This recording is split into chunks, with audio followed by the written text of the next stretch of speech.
You know, guys, as with all these DJI drones, you don't need to use the app. This is the Mavic Mini. It'll fly without the app. No problem.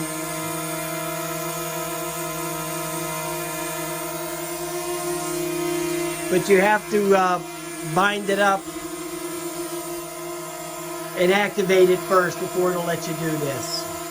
So you turn it on, turn this on, load the app, go to activate it up, and then you can just arm it just like any of the other DJI products. Just arm it down and out and take off. I'm going to do a video with this to see if it'll